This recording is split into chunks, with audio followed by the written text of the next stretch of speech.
Today's actually my birthday, and usually I stream on my birthday, but I got a Super Bowl party to get ready for. I'll make up for it at some point. Who knows, maybe stream a little bit more. I've been thinking about this for a while, bringing back the weekend loadout series. I did it a good amount in Destiny 1, and now is a perfect time to bring it back. On Fridays, there's going to be a loadout for PvE and the Crucible. The whole goal here is to have fun, right? I mean, that's always the goal. You should be having fun. But note, these loadouts are not going to be a detriment to your team or you. They're pretty strong. They're pretty good. And let's face it, the majority of content in Destiny isn't that hard, so why not try some different things, have a little fun with it. There's dim loadouts below. Things can be changed out. Now, this weekend focus is going to be on Warlock. I'm going to start with PvE, and this is what I call the I'm not your puppet build. Because when you see Warlock, or you play Warlock, it's like, hey, you're unwell, right? Or, hey, we need this rift. Use this, use that. Put on div. Hey, slap on Cenotaph. No, you put on well, bro. You use div. I'm not doing it. This build revolves around Dawn Chorus, an exotic that's feasting a little bit this season. Your Daybreak projectiles deal more damage and scorch targets on impact.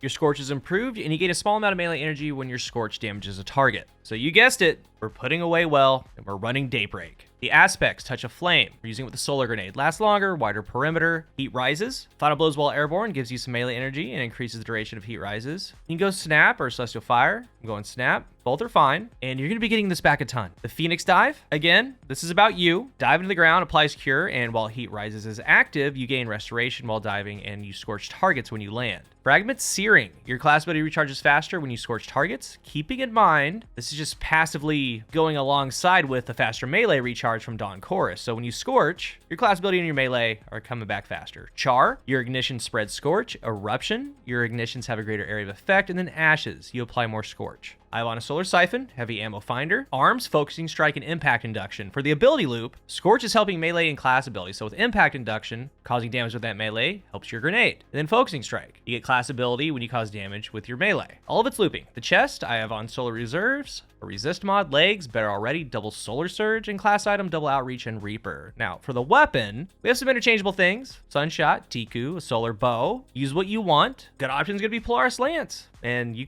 should use that. But what if I told you there's another, a Forgotten Relic? A weapon forged from Meme, a weapon that just synergizes with this season, the Skyburner's Oath. When you fire from the hip, you apply Scorch to targets. You do it enough, you cause ignitions. Now, this setup rocks. It's super fun because you're pairing in the artifact mods from here. Kindling Trigger, Radiant causes solar weapons to apply Scorch to unscorched combatants. Flint Striker, Rapid Solar Weapon Precision hits or Rapid Final Blows grant you Radiant. Torch, while Radiant, your weapon damage is increased if there's a Strand or Stasis debuff. Heart of the Flame, we're on Daybreak now, and this is actually really good. We'll talk about it and show. Casting your Solar Super grants nearby allies Radiant and increases the damage of your Super. Revitalizing Blast, causing damage with the Solar ability, weakens bosses and champions. Raise Precision, this is Skyburner. In ADS mode, you can cause ignitions. Argent Ordnance, more damage for your rockets. Now, the other pairings, I use a Blinding Grenade a little bit, but I settled with a Slice Weapon, Scatter Signal, paired with Apex Predator. So I have Argent Ordnance Rockets, I have a Strand debuff. This whole thing, man, it's so awesome. Skyburner is Scorch on demand. So just hip firing Skyburner with Dawn Chorus. It's doing more damage because of Dawn Chorus and the Fragment. With that Scorch, you're getting melee energy because of Dawn Chorus. With that Scorch, you're getting class ability because of the Fragment. When you get kills from the air, you get melee energy. As you throw a melee, you get class ability. It just all loops. So in the air,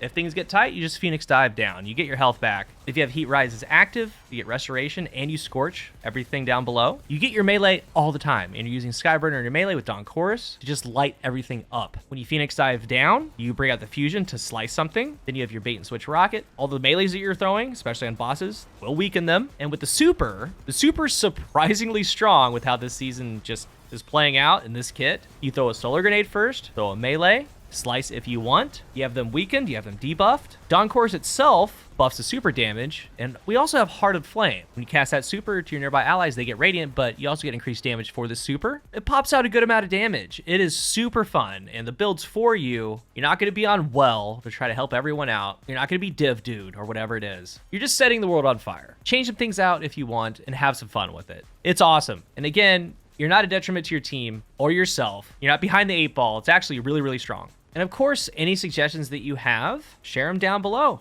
Add them on in. I found myself rarely aiming down sights with Skyburner because the Scorch was so good. It's an exotic, it's dealing good damage to the red bars and lower tier. But the Skyburner hipfire is just a catalyst for the entire kit. It's the engine. And kind of remember to pop Heat Rises, but because of that Scorch, you're flying through melees in class ability energy. And when you hit something with that melee, the initial hit gives you class ability, and the scores gives you class ability. It loops really, really well. Moving on to the Crucible, and as I go on with this series, some of the loadouts are going to be strong, some are going to be fun, some a little bit of both. But the whole goal is just to slap on a loadout that you probably haven't played and have some fun. That's what we're doing here. That's what it's all about. So in the Crucible, always use what you want. Honestly, a lot of the times I'm reviewing stuff, so I'm using different stuff all the time, or I go to Dim and I just do a random loadout. But if you sit back and look, Destiny PvP hasn't been that serious for a long time. Sure, you want to do well. Of course you do. But throughout the years, I mean, people say things like, oh, you have no skill. Using glaive, using bow, so much skill. Meanwhile, they say that as they're sitting there with their double Coyote Threadling Spectre build using 100 aim assist hand cannon and 100 aim assist sniper. Like, where does the madness end? So for Warlock, this build is the Necrotic Lightning. And yeah, you could use it in PvE too, but you don't see these together in the Crucible, rarely in PvE, but it's fun in PvE. It's the Sorrow weapons, mainly Necrochasm and Thorn, running it with Necrotic Grip. Something to try. Maybe put down the Ophidians for a game or two,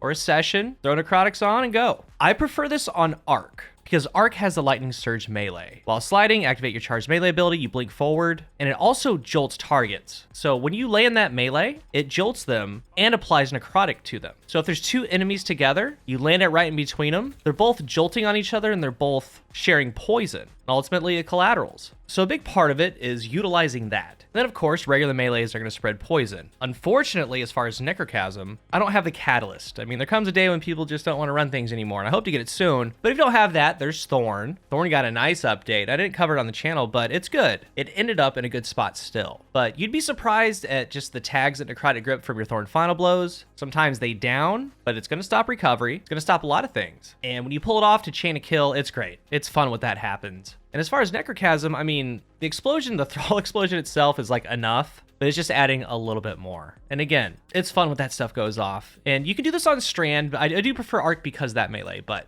I have double kinetic targeting, arms are kinetic loaders with focusing strike. The chest is double kinetic unflinching. The legs, innervation, and double better already. And for the bond, double outreach and Reaper. And I have it set up to where I have pretty good resilience at 76 for thresholds, max recovery for a Warlock, and my discipline and strength are pretty high. And you do want that strength to lean in that 60-70 range. I'm running the Arc Soul because I'm running double outreach. I'm using the Rift to get that melee back, and if I'm doing it anyway, I might as well get the little Arc Buddy. And if I get amplified, the Arc Souls are supercharged. I run Arc Bolt, Chain Lightning with the Healing Rift, and as far as the fragments, it's really dealer's choice, but I have it set up this way. Spark of Resistance, while you're surrounded by combatants, you're more resistant to incoming damage. It's plus 10 strength. Spark of Feedback, taking melee damage briefly increases your outgoing melee damage. Spark of Recharge, while critically wounded, your melee and grenade regenerates more quickly. And then Spark of Haste, you have greatly increased resilience, recovery, and mobility while sprinting. So again, it's both of them, right? Using Thorn, Necro with Necrotic Grip at a distance, and when you're going in for that melee, if I'm surrounded, I have Spark Resistance for the DR, and if they melee me while I'm going in for that melee, Spark of Feedback proc, so the big Necrotic melee's even more damage. If I get low, I get the melee and grenade a little bit faster.